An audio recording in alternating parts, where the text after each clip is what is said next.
I'm scared of the future. I've come to that conclusion.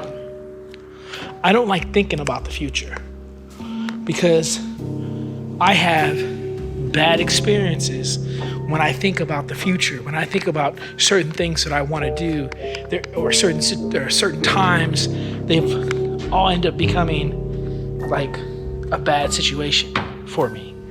Example being December 18th, 1990. It was a day that I had marked on my calendar for, at least a year. What's so significant about that date? Well, what's so significant is that on December 18th, 1990, my high school, Bakersfield High School, was going down to Pasadena to play a game against John Muir High School. Now, had I stayed in Pasadena, John Muir was probably the school I was going to go to because my mom went to John Muir High School. So when I found out that Bakersfield High was going down to Pasadena to play against John Muir High School on December 18th, 1990, I had put that date in my head. I knew it. I was ready. I was preparing myself. I was doing everything I could to make sure that I was back on the team because my junior year, my grades fell off and I wasn't on the team. But my senior year, I was like, I got to do whatever it takes. And what do? I bust my ass over the summer. I make changes. I do everything that I have to do so that I can be on this team on December 18th, 1990. The morning of December 18th, 1990, we got I think 10 o'clock, we're meeting out to the bus and we're taking the bus down to Pasadena for the game. I'm ready to go. I got my gear, everything's set. I'm out at the gym or the weight room. And at Bakersfield High School, our weight room was way on the other side of campus. And so, I'm not lifting heavy. I'm not doing anything because, Coach Varner, he was my PE coach. He's like, yo, Lopez, I know you got a game, just kind of hang out. I said, all right, thanks, coach.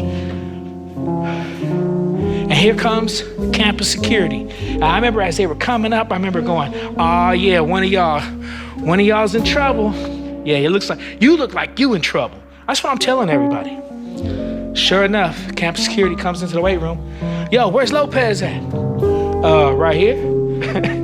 And they were like, yo, office. And I was like, what? And everyone's like, fool, you the one in trouble. You in trouble. Dang. So what do? I walk all the way to the main office. And I go to the receptionist and I'm like, yeah, campus security told me to come here. She's like, yeah, go in this room right here. And I go into the next room, and I think it was Miss Ornelas. She goes, hi, Michael, here. Your mom's on the phone. And I was like, okay. And I grabbed the phone, and all I heard was my mother crying hysterically. And I'm like, yo, what, Mom? What's wrong? What's up? And she's like,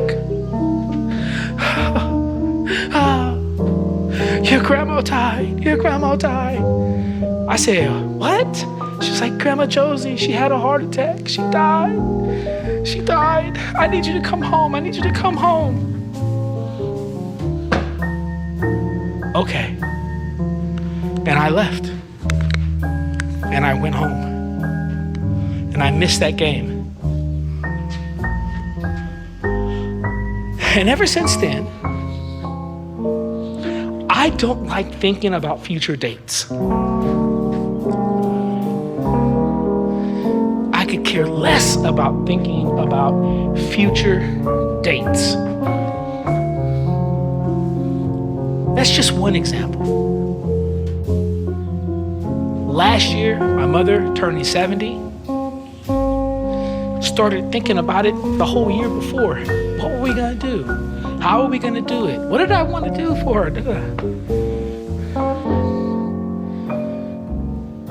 For it to end up being, and we knew it was her last birthday we were gonna share together.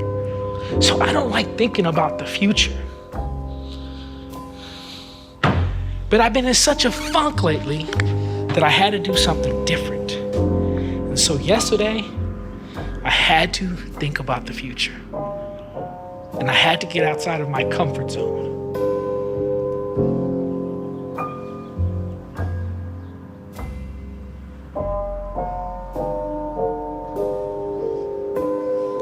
I'll talk more about that another time. I don't really like thinking about the future.